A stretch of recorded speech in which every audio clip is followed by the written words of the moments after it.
What it is, y'all, it is your old boy Pilk, and I'm coming back at you today with more Danmachi. Now, today we're going to be talking about another 7th Zone video. Yesterday we did Light Zone. Yes, I haven't had my S-Clear of it yet. I know, I'm going to get on that, though. Water Zone, though, I want to do something interesting with. Now, bit of a challenge to myself. I want to try to finish this in 4 people.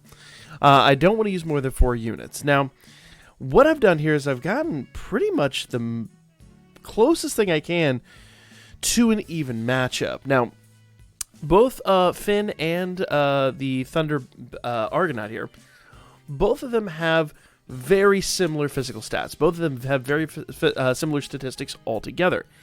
Why am I using these 2 units? Well, Argonaut is kind of like the best Thunder physical unit I've got to do this test with, and Finn is a dragon killer, and very close in terms of stats and abilities to Argonaut. It hits a bit harder, but I've kind of nerfed him a little bit to try to get this damage test out. Now, why am I doing this? Well, very simply put, the units in the game, actually in 7th Zone, let's go ahead and jump in here, typically are weak to one element. However, they're always a specific type. Unfortunately, yesterday, with Light Zone, they're Sky type, and there are no Sky killers.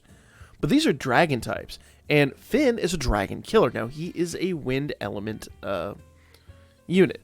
So we are going to have to debuff Wind a little bit to make sure we get the damage out, but you can see that Thunder is down 60%, but Wind has been dropped 80%, and it's actually been dropped even more once we get into the battle. So we're going to see who does more damage, a Dragon killer or a Thunder unit. I'm going to bet the Thunder unit absolutely does, but Dragon killers have a lot of damage potential here. So let's just test this out. It might be a moot point, but I just want to give it a shot anyway and see where we stand in regard to our overall damage here. Now, normally, yeah, I think I'm going to go ahead and use Haruhime's buff, but then I might try to give them both a buff and see what happens. I might try to see if I can do a triple SA. I forget what Finn's SA does. So we'll compare that to here in a moment. But let's go ahead and get all of our buff debuff stacks out there. I'm just going to go ahead and do a base attack from this point forward with Line. I don't really need her for much of anything else. We are going to do Yosuga with Haruhime. I'm not going to buff penetration. Well, I guess I could. Yeah, let's just do it. What the hell? We'll do that and that. And the nice part is Finn is going to kind of take away some of their buffs. He's going to be really handy in that. In fact, you know what? I could do this attack here. Yeah. It's not going to do much damage, but it will take away their strength and magic buffs, which will help us kind of survive and get a little further into our testing here. So, yeah, 5 turns there, 5 turns there, and they're all 2 and 3 turns up here, so we're going to be good. Alright, just want to make sure we don't lose any of our buffs or debuffs in the process of trying to pull this off here. Alright, so now we pretty much are into where we're going to start producing a little bit of damage. Obviously, turn 4 we can do an SA with Haruhime, but it'd be interesting to see, and I'm going to turn icons off for a moment just to see where we stand, because I want to see the damage that each one of these 2 produce. So I'm going to go ahead and slow everything down here. Let's take a look. So thus far, it looks like, doesn't look like Finn is producing much damage at all. It was like 15k, wasn't it? It was 11,000. Yeah, it wasn't a whole heck of a lot. Let's see where he is as far as his buffs go. Let's go ahead and show our comparisons here. So, and I kind of don't expect a huge amount from him. Let's see. So, Finn has 30% strength and agility, 30%. So, that's probably why. We really need a high physical stat on him, and he's debuffed. So, let's see. Is Argo debuffed? So, Argo is strength 40% and agility 40%. That's nice. Let's see. So, Argo produced a lot more damage. Thunder attribute 40%. So Finn's SA gives him all stats 60%. Argo gives him all stats No, he doesn't give himself stats. All right. He just gives himself HP regen. Aha. All right. That's going to be the big difference. So I'm going to go ahead and SA with Haruhime.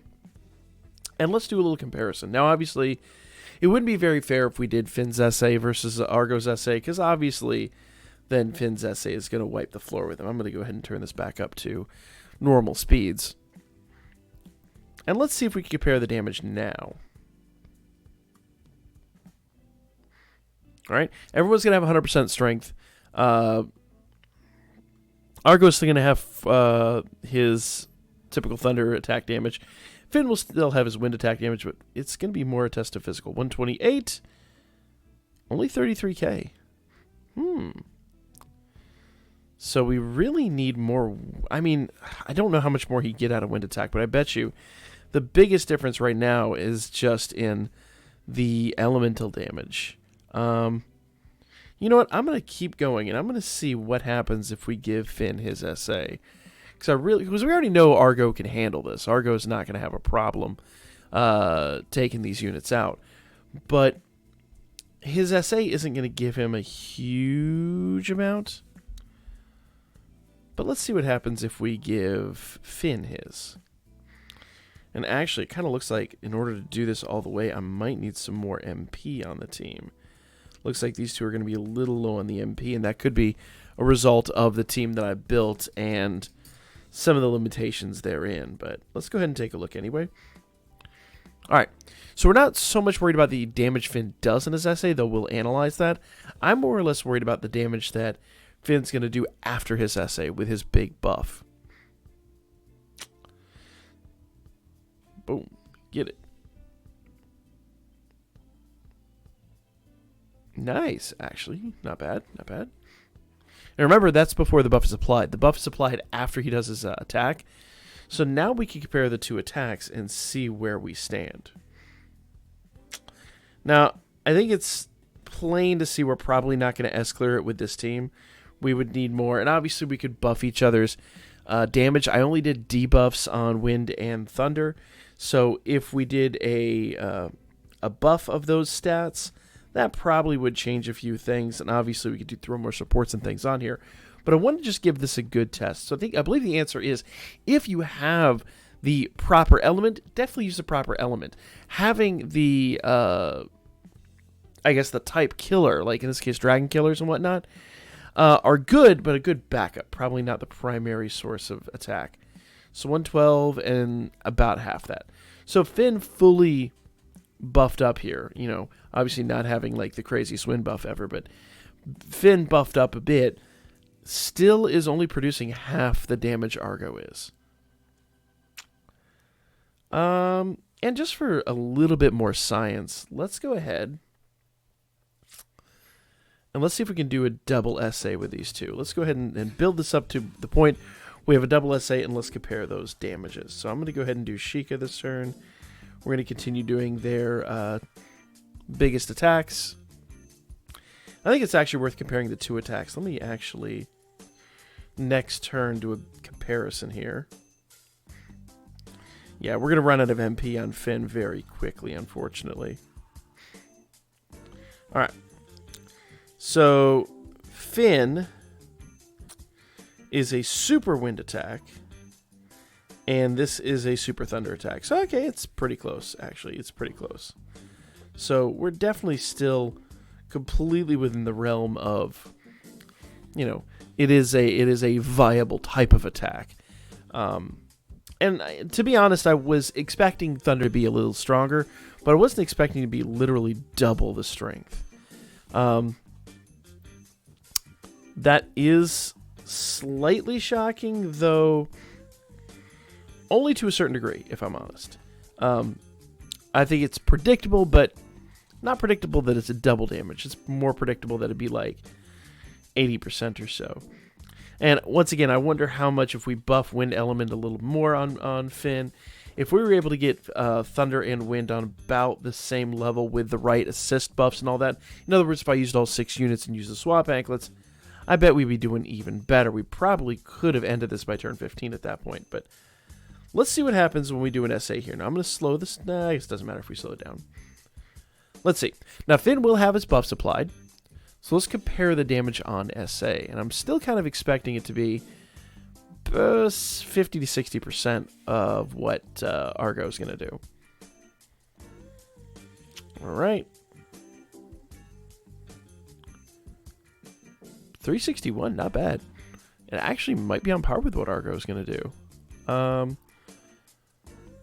What you got, Argo? What you got, man? I don't see him hitting for 750. Or 700k. 550 though. Yeah, so like about 60 or 67%. So, viable. Not the end of the world, but viable.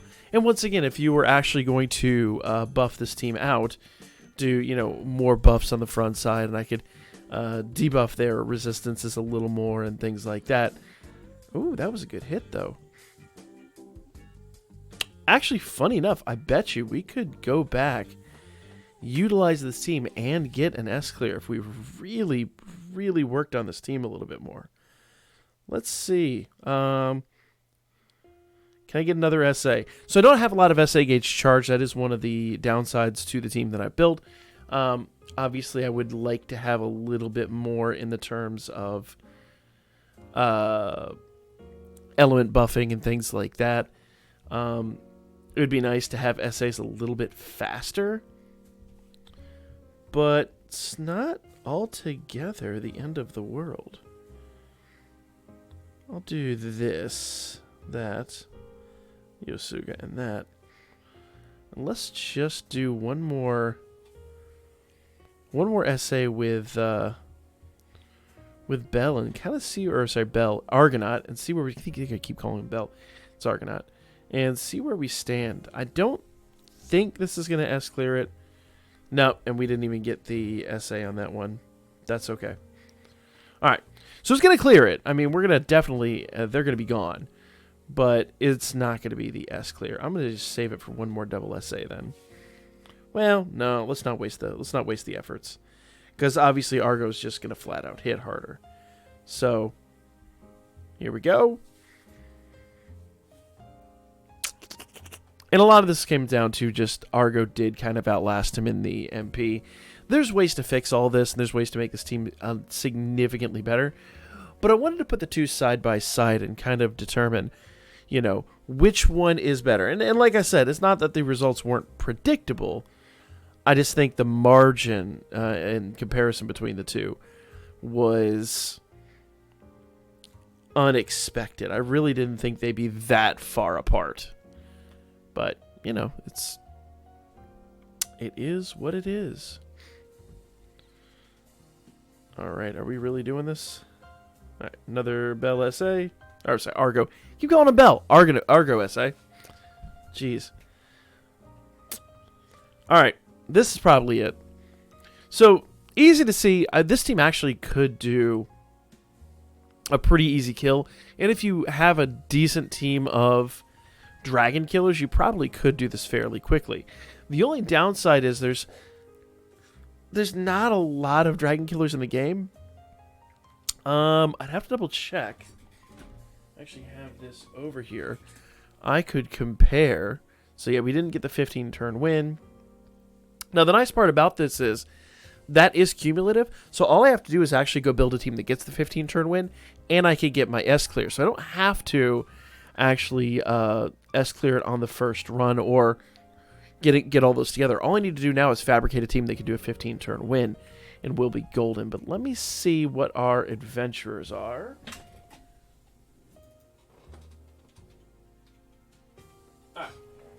So we've got Determination Wealth, who is a fire type. We've got Ryu. Actually, Night Elf Ryu is a wind physical. So you probably could pull it off. Night Elf Ryu with him. Justice Ryu is also a wind magic. So, yeah, you could easily put together a wind team that could unbelievably raffle stomp this. Tell you guys what. We'll probably put together that wind team and test this out tomorrow. We'll bring this back. I think it's obvious that the Thunder team definitely could hold its own. But at this point, we're kind of low on Thunder units, to be honest. We just lack a lot of them. So we'll put together a win team. We'll try this out one more time, and we'll kind of show you the power of a Dragon Killer team, maybe versus the current Thunder team. I'm going to go put those two together and mess around with this. But I think this was a very valid test. Obviously, if you can do Thunder first, definitely do Thunder. But the type killers are definitely still viable in these events if you just debuff a little more than debuff and buff a little more than I did. Obviously, if we had somebody that had a wind debuff as an SA, that'd be even better. You know, instead of the 40%, we'd have 50%. 10% can make a big difference. My debuff is only 10%. If we had a 15% debuffer, that'd be even better. And if we had an element buffer, someone that buffed wind damage 15 to 20%, which I believe 20% is even out there for them. I'd have to double check that, but I believe it is. Obviously, that'd be even better. So we can come back, build a win team tomorrow, and then we can just fully compare the two. But for now, it's just a little test I wanted to do. Let me know what you guys thought in the comments section. And yeah, we'll be back with more scientific process on 7th Zone tomorrow.